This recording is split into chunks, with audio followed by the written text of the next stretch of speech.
reading from 2 Kings. Now when the Lord was about to take Elijah up to heaven by a whirlwind, Elijah and Elisha were on their way from Gilgal. Elijah said to Elisha, "Stay here, for the Lord has sent me as far as Bethel." But Elisha said, "As the Lord lives, and as you yourself live, I will not leave you." So they went down to Bethel.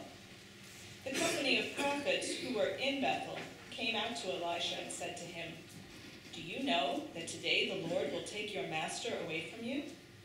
And he said, "Yes, I know. Keep silent." Elijah said to him, "Elisha, stay here, for the Lord has sent me to Jericho."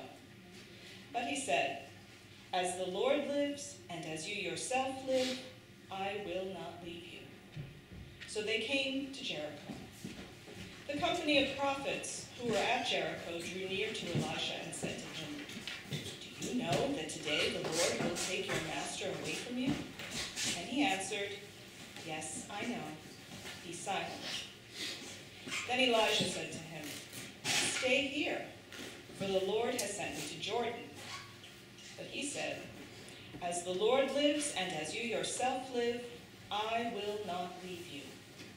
So the two of them went on. 50 men of the company of prophets also went, and stood at some distance from them.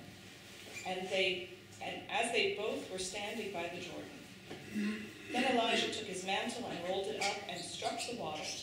The water was parted to the one side and to the other, until the two of them crossed on dry ground. When they had crossed, Elijah said to Elisha, "Tell me what I may do for you before I am taken from you." Elisha said, "Please let me inherit a double share of your spirit." He responded, "You have asked a hard thing. Yet, if you see me as I am being taken from you, it will be granted you. If not, it will not." As they continued walking and talking, a chariot of fire and horses of fire separated the two of them, and Elijah ascended in a whirlwind into heaven. Elisha kept watching and crying out, "Father, Father, the chariots of Israel and its horsemen." But when he could no longer see him, he grasped his own clothes and tore them in two pieces. The word of the Lord. Thanks be to God. We'll read our psalm responsibly this morning. The Mighty One, God the Lord, has spoken, calling the earth from the rising of the sun to its setting.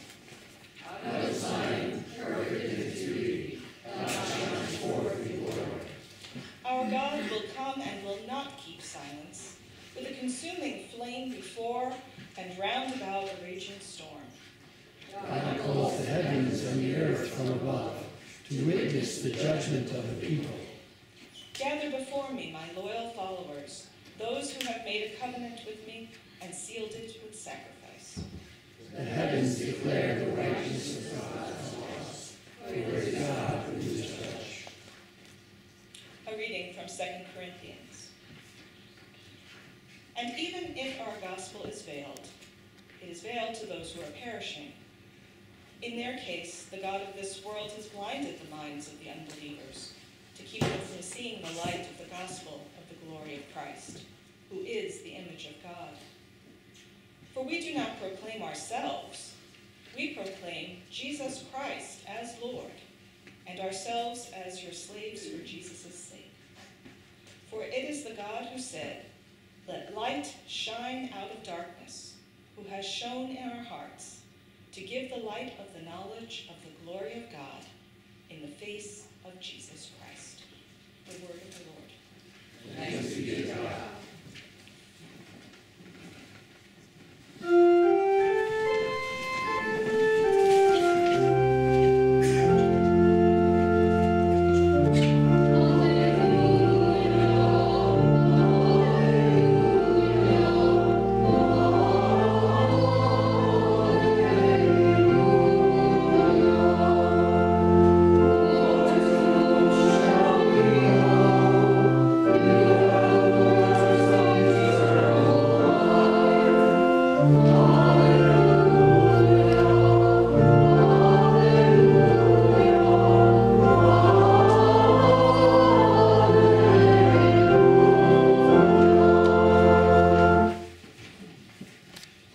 Gospel according to St. Mark, the 9th chapter.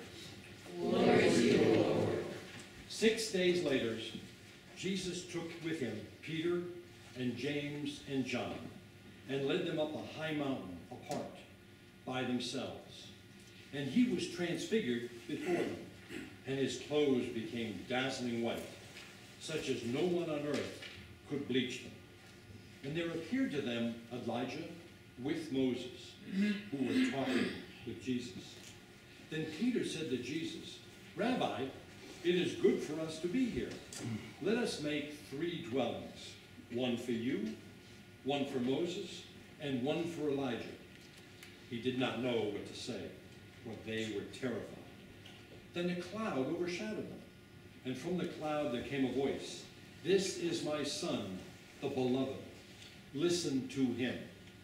Suddenly, when they looked around, they saw no one with them anymore, but only Jesus. As they were coming down the mountain, Jesus ordered them to tell no one about what they had seen until after the Son of Man had risen from the dead. The Gospel of the Lord. Praise to you, O Christ.